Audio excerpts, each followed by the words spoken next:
നമസ്കാരം. എല്ലാവർക്കും JK ടോക്സിൻ്റെ പുതിയ അധ്യായത്തിലേക്ക് സ്വാഗതം. ഇന്നത്തെ അധ്യായത്തിൽ ക്ഷേത്രവും നാടും തമ്മിലുള്ള ഒരു ബന്ധത്തെപ്പറ്റി ചെറിയൊരു വിശദീകരണം നൽകുന്നു.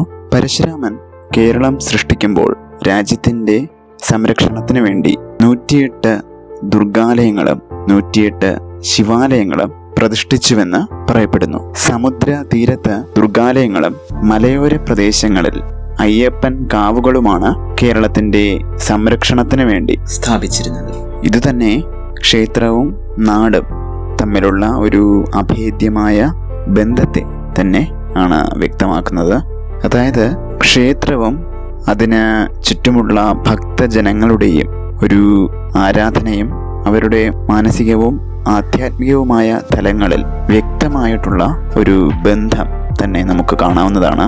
ഇന്നും നമ്മൾ ഒന്ന് ശ്രദ്ധിച്ചാൽ തന്നെ ഒരു ക്ഷേത്രം അധപ്പതിക്കുന്നതോടെ ആ ഒരു നാടും അധപ്പതനത്തിലോട്ട് കൂപ്പുകുത്തുന്നതും, എന്നാൽ ക്ഷേത്രം നന്നായി നടക്കുമ്പോൾ ആ നാടും നന്നാകുന്നതും നമ്മുടെ അനുഭവങ്ങളിൽ തന്നെ കാണാവുന്നതാണ്. ഭാരതത്തിലെ മറ്റ് സംസ്ഥാനങ്ങളെ അപേക്ഷിച്ച് ക്ഷേത്ര കർമ്മങ്ങളുടെ കാര്യത്തിൽ കേരളം തുടർന്നു വരുന്ന ഒരു നിഷ്ഠ വളരെയധികം എടുത്തു പറയേണ്ട ഒരു കാര്യം തന്നെയാണ്. വളരെയധികം ലോപങ്ങൾ വന്നിട്ടുണ്ടെങ്കിലും ഇന്നും നാം ആ ചട്ടക്കൂട്ടിൽ മുറുകെ തന്നെ പിടിച്ചു നിൽക്കുകയാണെന്ന് വ്യക്തമാണ്.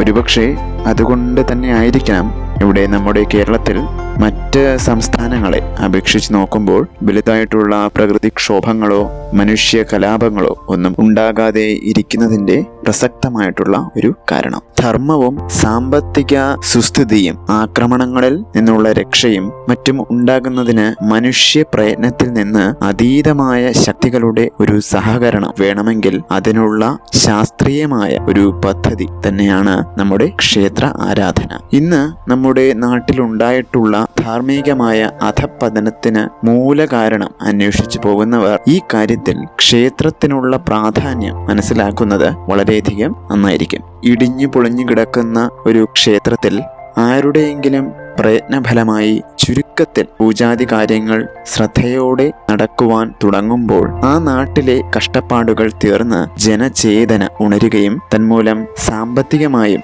ധാർമ്മികമായും ആ നാട് പുരോഗമിക്കുകയും ചെയ്യുന്നതിൻ്റെ ഒരുപാട് ഉദാഹരണങ്ങൾ നമുക്ക് തന്നെ കാണുവാൻ കഴിയുന്നതാണ്. പർജന്യാദന്ന സംഭവ യജ്ഞാത് ഭവതി പർജന്യോ എന്ന ഗീതവചന പ്രകാരവും യജ്ഞങ്ങൾ ചെയ്യുന്നതിൽ നിന്നാണ് അന്നവൃത്തി അഥവാ ഇന്നത്തെ ഭാഷയിൽ പറഞ്ഞാൽ സാമ്പത്തിക അഭിവൃദ്ധി പോലും ഉണ്ടാകുന്നത് എന്ന് സാരം. ക്ഷേത്രത്തിൽ നടക്കുന്ന പൂജാതി കർമ്മങ്ങൾ യജ്ഞം തന്നെയാണെന്ന് വരുമ്പോൾ നാടിൻ്റെ പുരോഗതിയുമായി അവശ്യം ബന്ധപ്പെട്ട് കിടക്കുന്ന ഒരു പ്രധാന ഘടകം തന്നെയാണ് നമ്മുടെ ക്ഷേത്രം എന്ന് വ്യക്തമാകുന്നു. അങ്ങനെ ഒരു നാടിൻ്റെ പുരോഗതിയുടെ ഒരു സവിശേഷ ഘടകം ക്ഷേത്രങ്ങളുടെ സുസ്ഥിതി തന്നെയെന്ന് വരുമ്പോൾ ക്ഷേത്ര ഉദ്ധാരണ പരിശ്രമങ്ങൾ വളരെയധികം പ്രാധാന്യം അർഹിക്കുന്ന ഒന്ന് തന്നെയാണ്. ശാസ്ത്രീയമായി പറയുകയാണെങ്കിൽ ക്ഷേത്ര ശരീരത്തിന്റെ സുസ്ഥിതിയും അതിൽ പ്രതിഷ്ഠിച്ച മൂലചൈതന്യത്തിന്റെ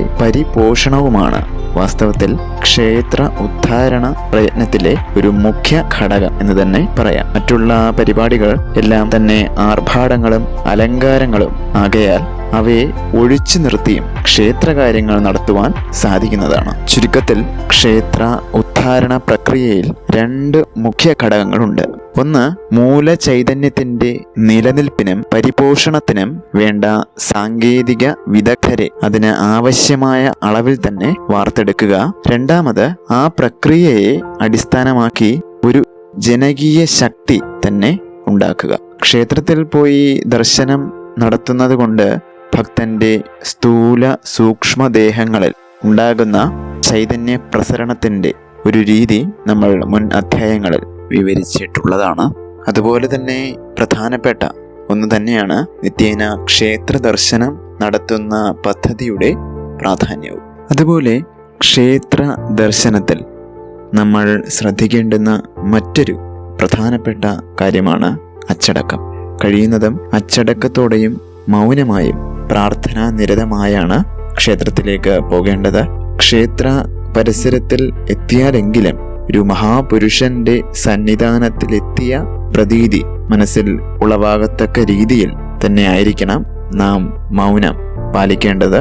ഇപ്പോൾ നമ്മൾ സാധാരണ ജീവിതത്തിൽ നോക്കിക്കഴിഞ്ഞാൽ മേലുദ്യോഗസ്ഥരുടെയും യജമാനന്റെയും മുന്നിൽ വളരെയധികം ബഹുമാന ആദരവോടുകൂടി നിൽക്കുക എന്നത് തന്നെ ഒരു നാട്ടുനടപ്പാണ്. അതുപോലെ തന്നെ ക്ഷേത്രം എന്നത് ഋഷി തുല്യനായ നിഗ്രഹ അനുഗ്രഹ ശക്തിയുള്ള ഒരു ഉത്തമ സ്ഥാനം തന്നെയാണെന്നും അദ്ദേഹം സർവശക്തനായ ഈശ്വരൻ തന്നെയാണെന്നുമുള്ള ബോധത്തിന്റെ ഭാഗമായിരിക്കണം ഈ മൗനം. അനാവശ്യമായ ഒരു വാക്കുപോലും അവിടെ ഉച്ചരിക്കാൻ ഇട വരരുത്. ക്ഷേത്ര ആരാധന രംഗം എന്നത് സാധാരണ അർത്ഥത്തിൽ ഒരു സാമൂഹിക സമ്മേളന രംഗമല്ല. നാട്ടുവർത്തമാനം പറയുകയോ പരദൂഷണം നടത്തുകയോ മറ്റോ ചെയ്യുന്ന സാധാരണ സമ്പ്രദായം ക്ഷേത്ര അങ്കണത്തിന് ഒട്ടും തന്നെ അനുയോജ്യമല്ല. അതുകൊണ്ട് തന്നെ ക്ഷേത്ര അങ്കണത്തിലേക്ക് വരുമ്പോഴും അവിടെ കഴിയുമ്പോഴും അനാവശ്യമായ സംസാരം ഒഴിവാക്കുകയും ഒന്നുകിൽ മൗനമായോ അഥവാ ലഘുവായ ശബ്ദത്തോടെയോ ഉള്ള നാമജപത്തോടു കൂടി തന്നെ അവിടെ കഴിച്ചുകൂട്ടുകയും ചെയ്യുന്നത് അവിടുത്തെ ആ ഒരു അന്തരീക്ഷത്തെ വൈദ്യുതീകരിക്കുകയും നമ്മയെല്ലാം സാധനയുടെ ഉയർന്ന മണ്ഡലങ്ങളിലേക്ക് ഉയർത്തുകയും ചെയ്യുന്നു. അതുപോലെ തന്നെ ക്ഷേത്രത്തിന് ചുറ്റും പ്രദക്ഷിണം ചെയ്യുമ്പോഴും മുൻപ് പറഞ്ഞതുപോലെ മൗനി ആയിട്ടോ അല്ലെങ്കിൽ വളരെ ഉച്ചത്തിലല്ലാതെ നാമം ജപിച്ചുകൊണ്ടോ ആയിരിക്കണം പ്രദക്ഷിണം ചെയ്യേണ്ടത്. പ്രദക്ഷിണം എന്ന വലം വയ്ക്കൽ ദേവനെ നമ്മുടെ വലതുവശത്താക്കിയിട്ടാണ് സാധാരണ ചെയ്യുക പതിവ്. അതും വൃത്താകൃതിയിൽ ആയിരിക്കും. വാസ്തവത്തിൽ മൂലാധാരത്തിൽ നിന്ന് സഹസ്രാരത്തിലേക്ക് പോകുന്ന പിങ്കള നാഡിയുടെ സർപ്പ ആകൃതി ഉള്ള ഒരു ചലനമാണ് ഇവിടെ നടക്കുന്നത്. ദേവ ചൈതന്യം ഉൾക്കൊള്ളുവാൻ നാം ചെയ്യുന്ന സാധനയുടെ ഒരു ഉത്തമ പ്രതീകമാണ് ഇത്തരത്തിലുള്ള പ്രദക്ഷിണം. പൂജയ്ക്ക് ഉപയോഗിക്കുന്ന ഇടംപിരി ശംഖിന്റെ പിരി പ്രദക്ഷിണമായിരിക്കുമെന്നതും കൂടി ഈ അവസരത്തിൽ നമുക്ക് ശ്രദ്ധിക്കാം. അതായത് ആ ശംഖ് കൊണ്ടാണ് സാധനയുടെ പ്രതീകമായ അർഘ്യവും മറ്റും നാം ദേവന് അർപ്പിക്കുന്നത്. അപ്രദക്ഷിണമായ പിരികൾ ഉള്ളതാണ് വലംപിരി ശംഖ്. ആ ശംഖ് കൊണ്ട് പൂജിക്കുക പതിവില്ല.